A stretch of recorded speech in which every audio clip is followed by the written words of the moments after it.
지금부터 물리 기초반 제15강 파동광학에 대해서 설명을 시작하도록 하겠습니다. 파동광학에서는 이제 빛의 파동 성질을 이용해서 간섭과 회절이 어떻게 나타나는지 분석하는 게 이제 이번 단원의 목표입니다. 먼저 간섭에 대해서 살펴보게 되면, 간섭이란 두 가지 파장이 이제 두 개의 파장이 한 지점에서 관찰이 되게 되면 두 개의 파장이 서로 상호작용을 하면서 어떤 특정한 간섭의 효과, 그러니까 서로 합쳐지는 효과가 나타나는 것을 의미합니다. 그래서 지금 보시면 한 파동이 그 두 가지 파동이 이 지점과 여기서 A 지점과 B 지점을 통과해서 C 지점에서 관찰이 되게 되면 서로의 거리가 다른 A에서부터는 R1의 거리, B에서부터는 R2의 거리에서 관측이 되게 됩니다. 그래서 여기서 발생하는 두 파동의 차이는 이제 경로차라는 게 발생을 하게 되는데, 서로 오는 거리가 달라지다 보니까 출발하는 지점이 같다고 하더라도 파동의 형태나 이제 도착하는 파동의 형태가 달라지게 됩니다. 그걸 이제 경로차를 이용해서 표현을 하게 되는데, 아래 그림에서 보면 이렇게 파동이 달라진, 파동이 서로 어긋나게 된 두 가지 파동의 형태를 볼 수가 있습니다. 먼저 위의 파동의 형태를 보면 정확히 경로차가 파장의 정수배와 일치를 해서 이제 올라갈 때는 같이 올라가게 되고 내려올 때는 같이 내려가게 됩니다. 이러한 현상을 이제 두 개가 합쳐지게 되면 진폭이 두 배로 커지기 때문에 서로 상호작용을 보강한다라고 하는 의미에서 보강간섭이라고 부르게 됩니다.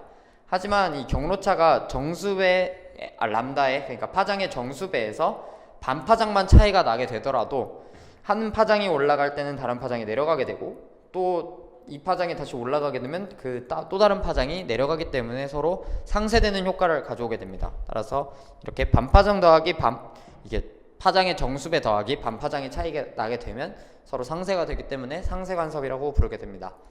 그래서 이제부터는 이 보강간섭과 상쇄간섭의 어떻게 관찰을 할 수 있는지, 그리고 그거에 대해 그 관찰한 게 어떻게 나타나는지에 대해서 살펴보도록 하겠습니다. 여기서 보면 이게 0의 이중슬릿 실험이라고 해가지고, 이중슬릿 두 가지 틈에서 나오는 빛의 경로차로 인해 발생하는 무늬를 이쪽 막에서 관찰을 하는 실험을 말합니다.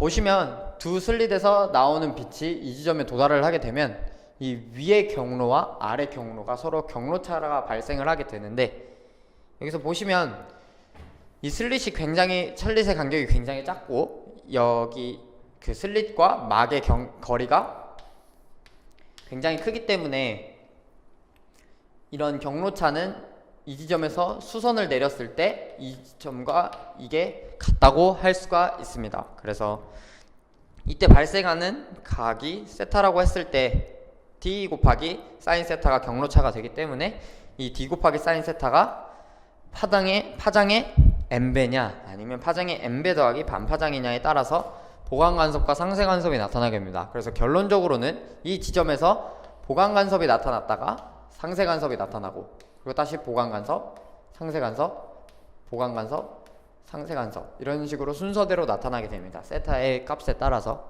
그래서 이걸 보통 이중슬릿무늬, 간섭무늬라고 부르게 됩니다. 그리고 이제 빛의 성질 중에 볼 거는 보통 회절이라고 부르는 현상을 보게 될 건데, 회절은 파동이 좁은 틈을 통과하게 되면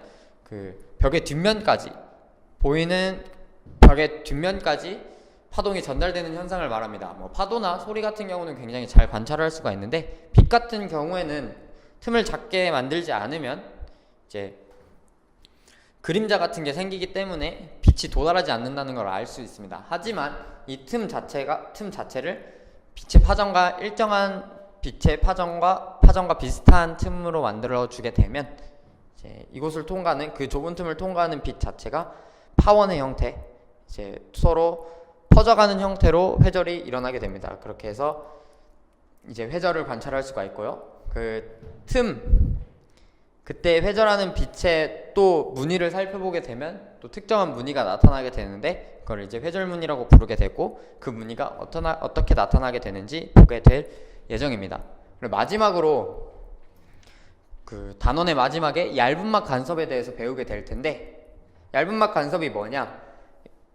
어떤 여기선 이제 공기층과 물이 있을 때 물 위에 기름을 띄우게 되면 얇은 막이 형성이 됩니다. 그럼 빛이 들어왔을 때 공기에서 들어와서 기름에서 반사되는 빛이랑 들어와서 기름을 통과한 후에 물에서 반사되는 빛이 서로 경로차가 발생을 하게 됩니다. 여기서 경로차는 이제 수업에서 설명을 하겠지만 구하게 되면 이 니코사인 세타라는 값이 나오게 되고, 정확히는 굴절률이 있기 때문에 파장의 길이가 달라지게 돼서 경로차는 실제로는 END 코사인 세타가 나오게 됩니다. 추가적으로 고정단 반사냐 자유단 반사냐를 따져봐야 하기 때문에 이제 이게 정확히 어떻게 보강 간섭이 일어나냐, 상쇄 간섭이 일어나냐를 보기 위해서는 고정단 반사와 자유단 반사가 어떤 위상차의 변화를 나타내는지까지 보면 되겠습니다. 네, 감사합니다.